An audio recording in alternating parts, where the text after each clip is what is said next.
ಯಾದಗಿರಿ ಜಿಲ್ಲೆ ಸುರಪುರ ತಾಲೂಕಿನ ಹಿರಿಯ ಮುಖಂಡ ವಿಠಲ್ ಯಾದವ್ ಅವರಿಗೆ ಬಾಗಲಕೋಟೆಯಲ್ಲಿ ಆಯೋಜಿಸಿದ ಸಮಾರಂಭದಲ್ಲಿ ಪ್ರತಿಷ್ಠಿತ ಸಹಕಾರ ಪ್ರಶಸ್ತಿ ನೀಡಿ ಹೃದಯ ಸ್ಪರ್ಶಿಯಾಗಿ ಸನ್ಮಾನಿಸಲಾಯಿತು.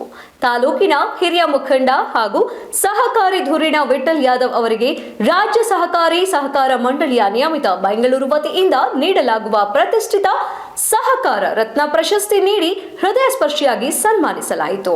ರವಿವಾರ ಬಾಗಲಕೋಟೆಯಲ್ಲಿ ಜರುಗಿದ ಸಹಕಾರ ಮಂಡಳ ಕರ್ನಾಟಕ ರಾಜ್ಯ ಅಪೆಕ್ಸ್ ಬ್ಯಾಂಕ್ ಆಯೋಜಿಸಿದ 71ನೇ ಅಖಿಲ ಭಾರತ ಸಹಕಾರ ಸಪ್ತಾಹ ಸಮಾರಂಭದಲ್ಲಿ ಮುಖ್ಯಮಂತ್ರಿ ಸಿದ್ದರಾಮಯ್ಯ ಅವರು ಸಹ ಉಪಸ್ಥಿತಿಯಲ್ಲಿ ನಡೆದ ಕಾರ್ಯಕ್ರಮ ಇದಾಗಿತ್ತು.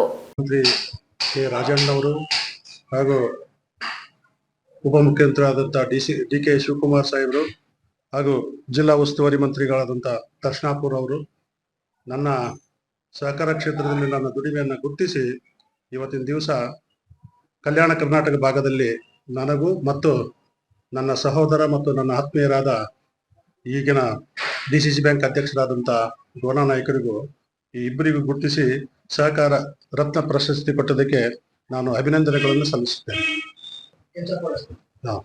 ಹಾಗೂ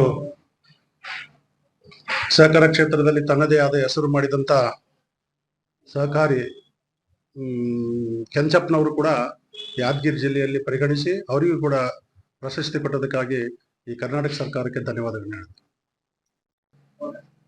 ಅದಲ್ಲದೆ ಈ ಸಹಕಾರಿ ಕ್ಷೇತ್ರದಲ್ಲಿ ನಾನು ಸುಮಾರು ವರ್ಷಗಳಿಂದ ಕೆಲಸ ಮಾಡುತ್ತಾ ಬಂದಿದ್ದೇನೆ. ಈ ಸಹಕಾರಿ ಕ್ಷೇತ್ರದಲ್ಲಿ ನನ್ನ ರಾಜಕೀಯ ಹಿರಿಯರಾದಂಥ ರಾಜ ವೆಂಕಟಪ್ಪ ನಾಯ್ಕರು ಹಾಗೂ ನನ್ನೆಲ್ಲ ಊರಿನ ಹಿರಿಯರು ನನ್ನ ಇದನ್ನು ಗುರುತಿಸಿ ನನಗೆ ಸುಮಾರು ವರ್ಷಗಳಿಂದ ಪೇಟಮಾಪುರ್ VSSN ಅಧ್ಯಕ್ಷನಾಗಿ ಸುಮಾರು ವರ್ಷಗಳಿಗೆ ಕೆಲಸ ನಿರ್ವಹಿಸಿದೆ.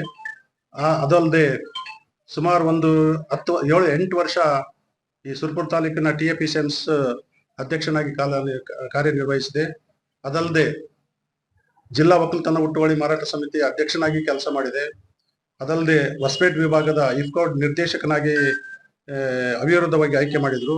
ಇದೇ ರೀತಿ DCC ಬ್ಯಾಂಕ್ ನಿರ್ದೇಶಕನಾಗಿಯೂ ಅವಿರೋಧವಾಗಿ ಆಯ್ಕೆಯಾದೆ. ಅದಲ್ಲದೆ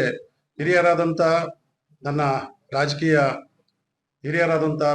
ಸಲಹೆ ಮತ್ತು ಸಹಕಾರ ಮತ್ತು ಬೆನ್ನೆಲುಬಾಗಿ ನಿಂತ ರಾಜ ವೆಂಕಟಪ್ಪ ನಾಯ್ಕರು, ಅದಲ್ಲದೆ ದರ್ಶನಾಪುರ್ ಅವರು, ಅದಲ್ಲದೆ ನಮ್ಮ ಶರಣ್ ಪ್ರಕಾಶ್ ಪಾಟೀಲ್ ಅವರು, ಇವರೆಲ್ಲರೂ ಕೂಡಿ ನಮ್ಮ ಕರಿಗೆ ಸಾಹೇಬರ ಮುಖಂಡತ್ವದಲ್ಲಿ ನನ್ನನ್ನು ರಾಜ ವೆಂಕಟಪ್ಪ ನಾಯ್ಕರು ಎಲ್ಲರೂ ಸೇರಿ ನನ್ನನ್ನು ಅಪೆಕ್ಸ್ ಬ್ಯಾಂಕ್ ನಿರ್ದೇಶಕನಾಗಿ ಅವಿರೋಧವಾಗಿ ಆಯ್ಕೆ ಮಾಡಿ ಈ ತರ ಎಲ್ಲಾ ರೀತಿಯಿಂದ ಸಹಕಾರ ತೋರಿಸಿದಂತ, ಅದಲ್ಲದೆ ಇವತ್ತಿನ ದಿವಸ ಪ್ರಶಸ್ತಿ ಸಿಗೋದಕ್ಕೆ ಹಗಲು ರಾತ್ರಿ ಸಹಕಾರ ಮಿನಿಸ್ಟರ್ ಹತ್ರ ಹೋಗಿ ಇವರು ಹಿರಿಯರಿದ್ದಾರೆ, ಸಹಕಾರ ಕ್ಷೇತ್ರದಲ್ಲಿ ಬಹಳ ಚೆನ್ನಾಗಿ ಕೆಲಸ ಮಾಡಿದ್ದಾರೆ, ಇವರಿಗೆ ಸಹಕಾರ ರತ್ನ ಕೊಡಬೇಕಂತೇಳಿ ರಾಜ ವೇಣುಗೋಪಾಲ್ ನಾಯ್ಕರು ಸಹಕಾರ ಮಂತ್ರಿ ಅವರಿಗೆ ಭೇಟಿಯಾಗಿ ಹೇಳಿದ್ರು. ಅದನ್ನೆಲ್ಲ ಪರಿಗಣಿಸಿ ನನಗೆ ಇವತ್ತಿನ ದಿವಸ ಈ ಪ್ರಶಸ್ತಿ ನೀಡಿದ್ದಾರೆ.